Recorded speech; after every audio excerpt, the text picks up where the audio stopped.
The sun had barely risen over the village of Alawu, yet the compound of the Adebayo household was already teeming with life. Pots clanged in the kitchen, servants swept the red earth of the courtyard, and voices buzzed as the family prepared for an important visitor.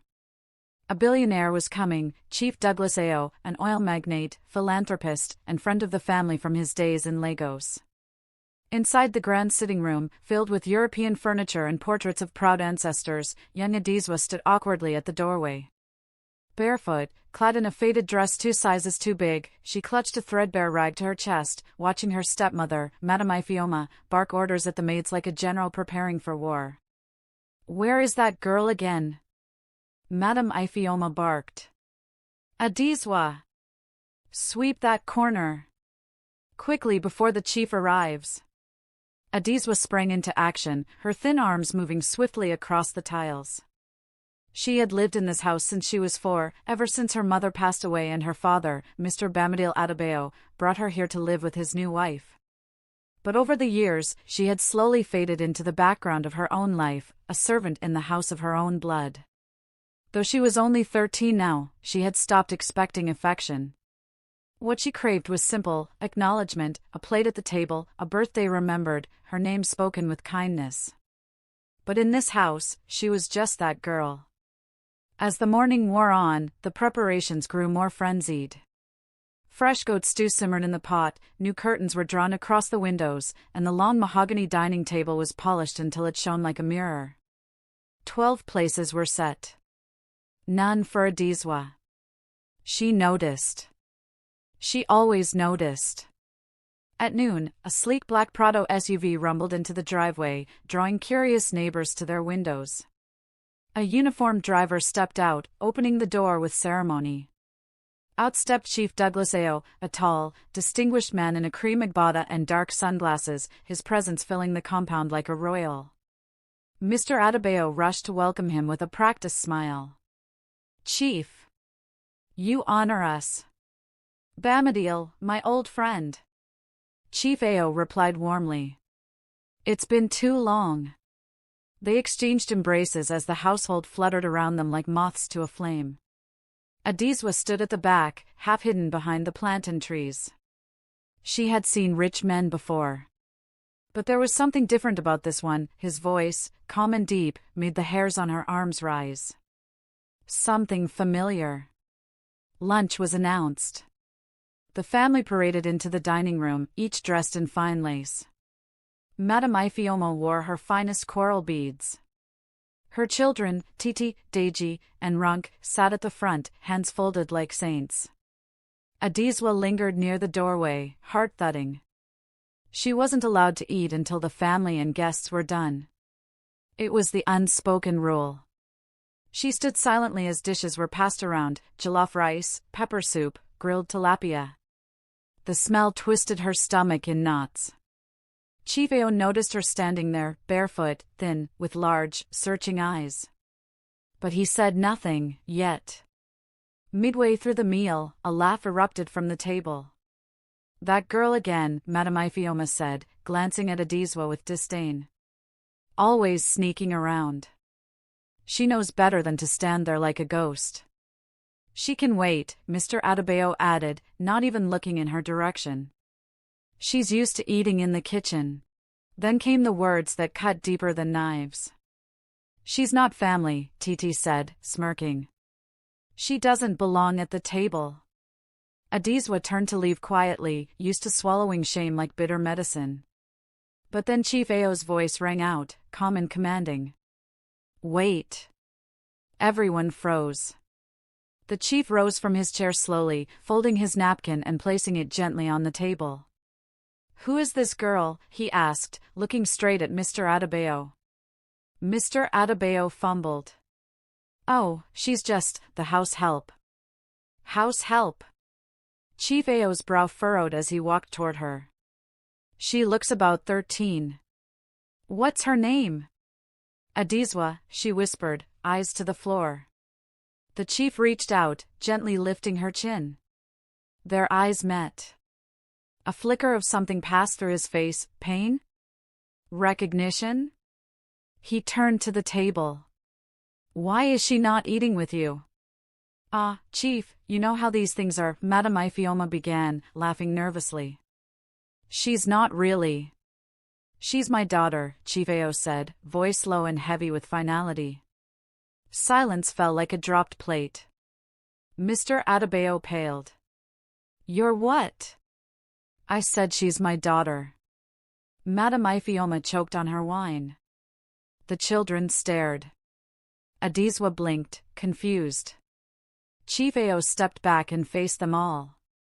13 years ago, I was in Lagos, working closely with your husband on a contract. I met a woman, Saad. She was kind, humble, beautiful. We were close. When I left for the States, I didn't know she was pregnant.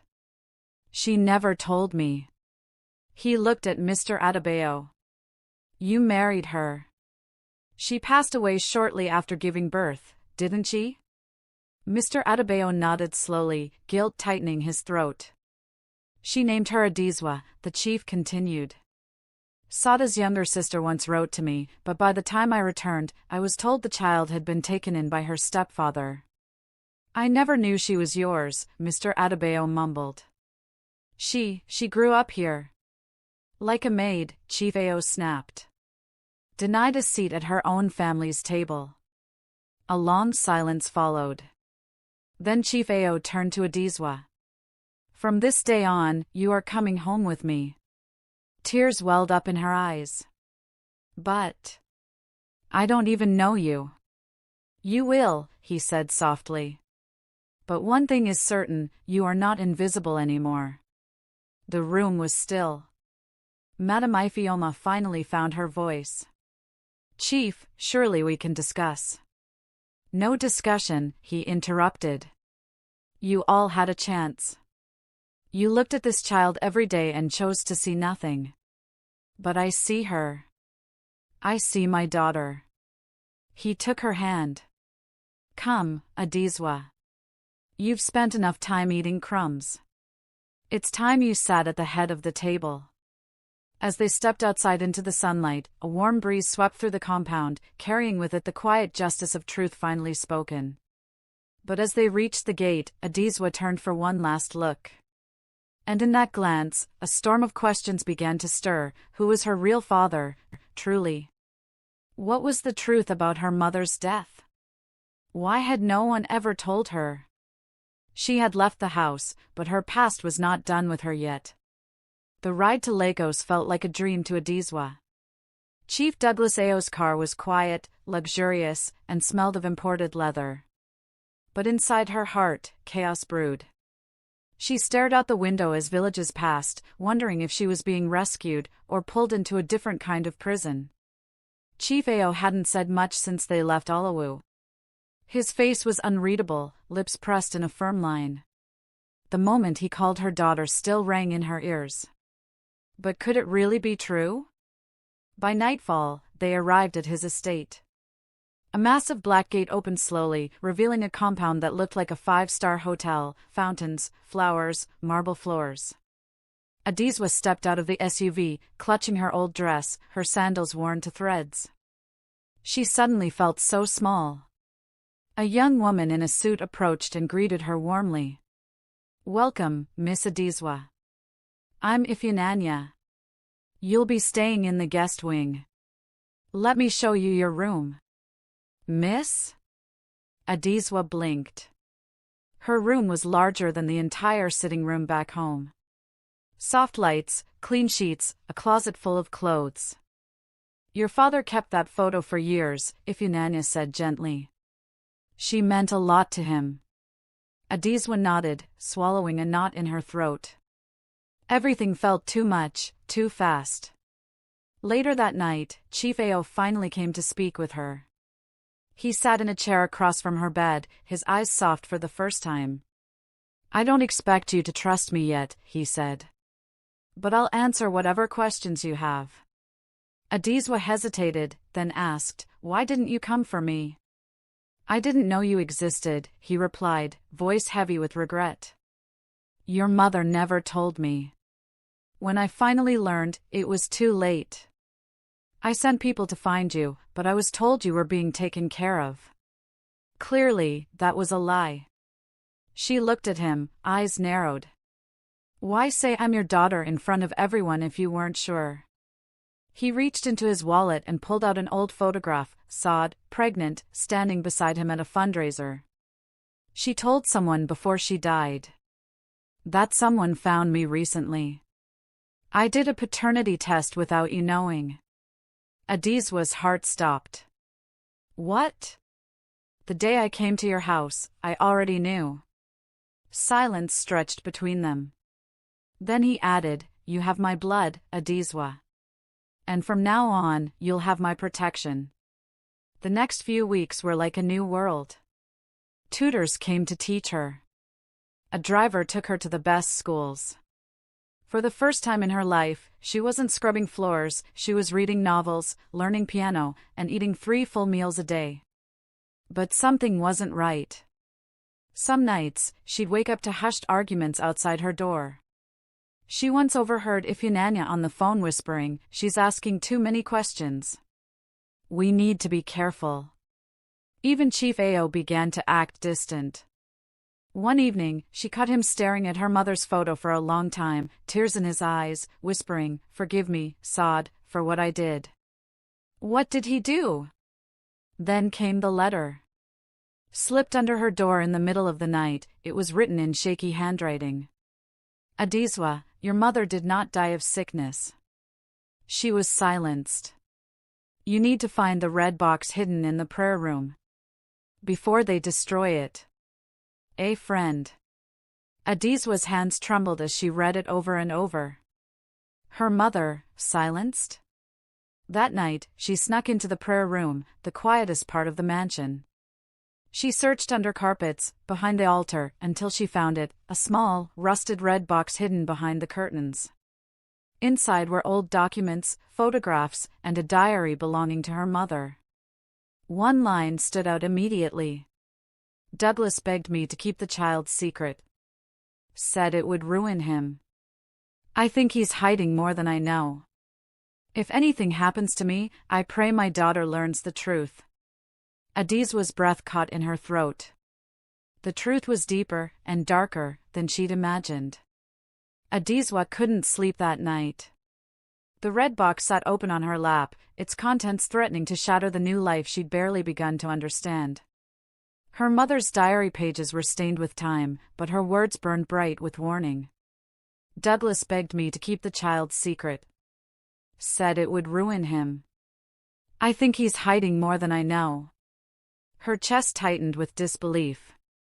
The man who pulled her from humiliation, the one who called her daughter in front of her abusers, had once begged her mother to hide her? Why? What was he so afraid of? The next morning, Adizwa said nothing. She smiled through breakfast. She nodded through her lessons. But her mind was locked on one thing, uncovering the rest of the truth. That evening, while Chief Ao was out at a business event, she returned to the prayer room and searched the walls again. Behind the bookshelf, she found a second hidden compartment. Inside, old newspaper clippings, medical reports, and a USB drive labeled, For my child, if I don't make it. She rushed to her room, locked the door, and plugged the drive into her tablet. The contents were simple, videos. The first was her mother, speaking softly into the camera. Adizwa, if you're seeing this, it means I didn't survive. I'm sorry. I tried to protect you. She paused, swallowing hard. Douglas Ao is your father, yes. But he's not the man the world thinks he is. When I became pregnant, he wanted me to abort you. He was engaged to a senator's daughter at the time. Having a child with me, a village girl, would have ruined his public image. When I refused, he vanished. Tears rolled down Adizwa's cheeks. A few months after you were born, he reappeared, begging me not to tell anyone. He gave me money to stay quiet. I refused again. That same month, I fell mysteriously ill. The doctors couldn't explain it. I believed someone wanted me gone. The screen faded to black. Adizwa stared in silence, rage rising in her chest like wildfire. She now understood why Chief Ao had cried before her mother's photo. Guilt. And maybe fear. That night, she confronted him. He had just returned, tired and dressed in a dark blue kaftan. He was pouring himself a glass of whiskey when she entered his study. "Tell me the truth," she said, holding up the USB. His face stiffened. "Where did you get that? You knew what happened to my mother. Didn't you?" He sighed, placing the glass down slowly. "I didn't kill her, Adizwa. But I failed her. I was a coward. That cowardice cost her life," she whispered. "She died alone. Hated. While you rose to riches." Chief Ao lowered his head. "I was young. Stupid. My political career was just starting. Your mother was a risk. But I never wanted her dead. I only asked her to keep the child quiet. I didn't know." "You didn't know? Or you didn't care?" Her voice trembled with emotion. "You let them treat me like garbage. Like a rat in that house. And now you want to play father?" He stepped forward, his eyes red. "I'm not asking for forgiveness. I'm asking for the chance to make it right." She stared at him. "Then start telling the world. The truth. About me. About her." He nodded slowly, voice breaking. "I will." Weeks later, the world watched a live press conference where Chief Douglas Ao stood before cameras and confessed. Not just about his secret daughter, but about the lies that built his empire, the women he'd used, the truths he'd buried. Some investors pulled out. His political ties weakened. But something remarkable happened too. Young girls, single mothers, abandoned children all over Nigeria started telling their stories. Because Adizwa's bravery lit a fire. She didn't return to the Adebayo household. She didn't want revenge. Her silence had spoken for too long. Now, her voice had power. She started a foundation in her mother's name, the Sought Hope Foundation, for girls denied education, identity, and dignity. She told her story in schools, at conferences, on radio shows. And though she still wrestled with pain, with grief, with the weight of what was lost, she walked proudly now. At every table she sat, a seat was left empty. Not for the people who denied her, but for those still waiting to be seen. Sometimes, being denied a seat at the table is the beginning of building your own. And when you build it, make sure it has enough chairs for those still in the shadows.